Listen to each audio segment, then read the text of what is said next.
Welcome to Buy Our Books with Dave Koco, Ray Fisher, Operation Freak Show. That's the book to buy on Amazon.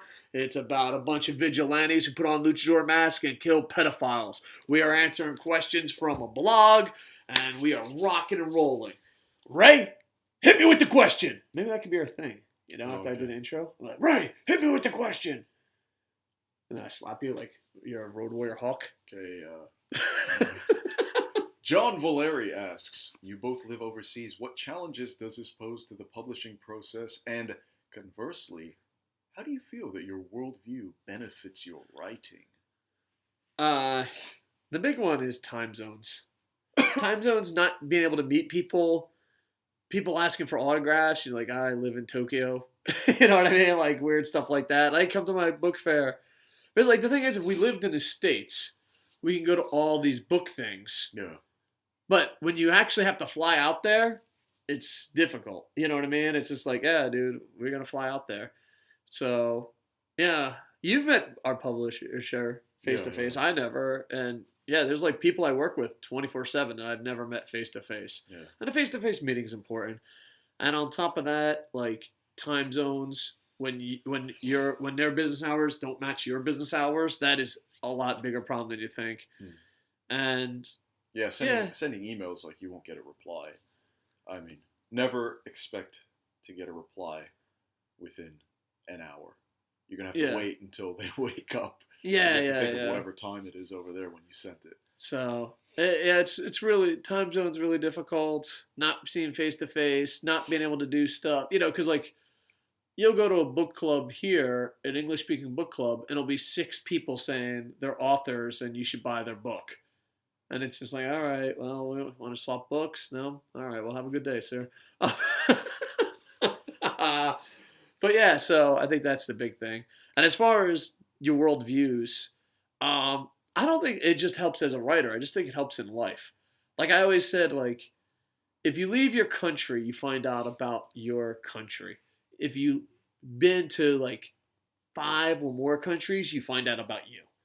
I think like the first time you're a super gaijin and you come to Japan or another country, you're just like, oh my God, they don't have this in America. I'm questioning everything.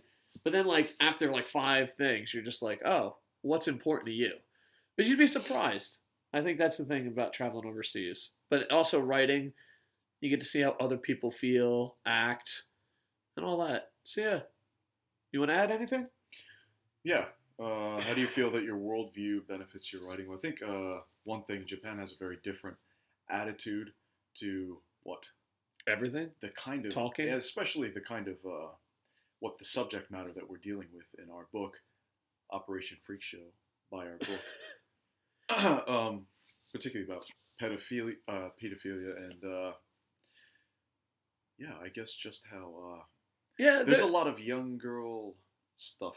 It's questionable. We'll probably hit that in future books, but generally, what would be like, I guess, sexualizing the youth is generally frowned upon. Although it's done in the United States to the level of like beauty pageants and stuff. Yeah, but that. not like in Japan. Yeah. That's not fair to Japan and Asian culture. Yeah, but I'm just saying, this is stuff you notice. Like if you go to the convenience store or something, wherever they sell magazines, you will notice, what a girl that is definitely under 16, even maybe in like a bikini or something like that, like a swimsuit.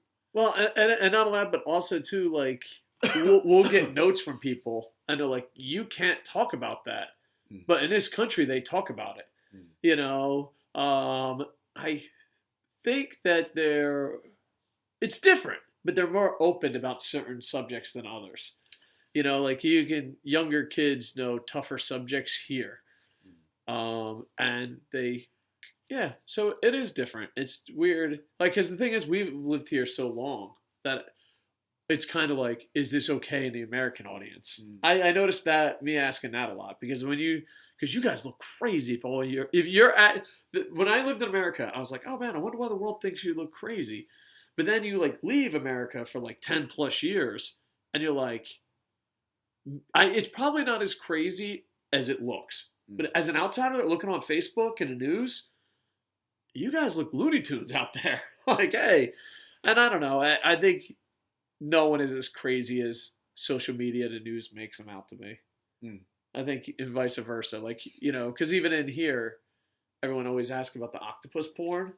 I've never actually seen octopus porn or underwear machines. Granted, I'm like the prudest man in the world.